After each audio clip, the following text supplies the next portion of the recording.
അമ്മ അപ്പുറത്തെ വീട്ടിലെ ആൻറ്റിയോട് സംസാരിച്ചുകൊണ്ടിരിക്കുമോ. ഈ മിക്ക എന്താണ് ഈ പരദൂഷണമാണോ എന്താണോ കേട്ടോണ്ടിരിക്കുന്നത് എനിക്കറിയത്തില്ല. ഇവരെന്തോ ഈ കേൾക്കുന്നത് വേണ്ട ഇന്ന് കേൾക്കുക. പരദൂഷണം കേൾക്കാൻ മിക്കി കഴിഞ്ഞ നിനക്ക് നാണമുണ്ടോ മിക്കി? ഞാൻ വന്നിട്ട് പോലും അവനൊരു മൈൻഡില്ല. ഈഗറിൽ അവൻ ഇരുന്ന് ചെവി മുളപ്പിച്ചിട്ട് അവൻ കേൾക്കുവോ. ഇവരെന്തോ കേൾക്കുന്നേ എനിക്കത് മനസ്സിലാവുന്നില്ല. ഇവരെന്തോ കേൾക്കുന്നേ? അല്ല ഇവരെന്തോ ഈ കേൾക്കുന്നേ? അവൻ ചോദിക്കുന്നു എന്തുവായി കേൾക്കുന്നതാന്ന്. മിക്കി വന്ന് ഇരിക്കുന്നുണ്ടോ? അവന് കഴിച്ചു വിട്ടില്ലയോ? എടോ താൻ എന്തോ ഈ കേൾക്കുന്നേ? തനിക്ക് പറയാനുള്ള കേൾക്കാനുള്ള സാധനമൊന്നും ഇല്ല ഇവിടെ. താൻ പോ. അവനെ ഒന്ന് വിട്ട് അച്ചുണ്ടോ അവിടെ? ചിലപ്പോ അവന് ഇങ്ങനെ നിൽക്കുമ്പോ അവനെ ഒന്ന് കാണാവല്ലോ കൊച്ചു. അമ്മ ഇവനെ കൊറേ അടുപ്പിച്ചാ ഇവൻ അടുക്കത്തില്ല. ഒന്ന് വിട്ടയച്ചോ. കുട്ടുപോൻ വരുന്നു. കുട്ടു വരുന്നു. കുട്ടുപോൻ വരുന്നേ. ഹായ് വേണ്ട കുട്ടു വരുന്നു. കുട്ടുവേ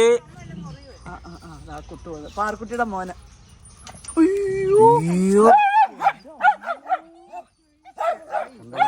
ഇവനെ നൻപാൻ പറ്റത്തില്ല. ഞാൻ പറഞ്ഞില്ലേ കണ്ടോ ഇവനെ നൻപാൻ പറ്റുമോ പറ. കുട്ടുവേ മിക്കി ഒരിക്കലും നമ്പാൻ പറ്റത്തില്ല. ആണ് മിക്കിയുടെ സ്വഭാവം. അവന്റെ ഇങ്ങോട്ട് വന്ന മൂക്കെ കടിക്കാൻ പോകുന്ന നീ എന്തൊരു സാധനം. അടിക്കും ഞാൻ നിന്റെ മൂക്കേനെ പിടിക്കുന്നുണ്ടോ? അവനെ കുട്ടുമോനെ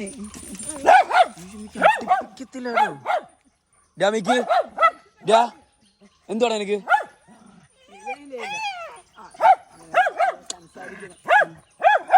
അമ്മ അവന് ഫ്രണ്ട്ഷിപ്പ് ആണ് കണ്ടോ. അടുക്കത്തില്ല അവൻ. വലിയ പുള്ളി ഇവൻ. കുട്ടുമോനെ അവന്റെ മൂക്കൻ അവൻ കടിക്കുന്നില്ല. അതാ ഇത്രയും അവൻ മൂക്ക് വെളി ഇട്ടിട്ട് കണ്ടോ.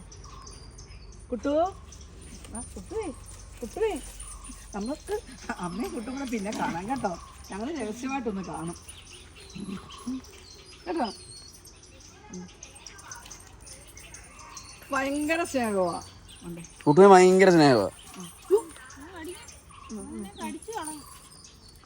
ഒറ്റ പോയോണ്ടായിരുന്നു. പിടിച്ചില്ല. അച്ഛൻ എടുത്ത് കാണിച്ചു. കുട്ടുമോനെ കുട്ടുവേ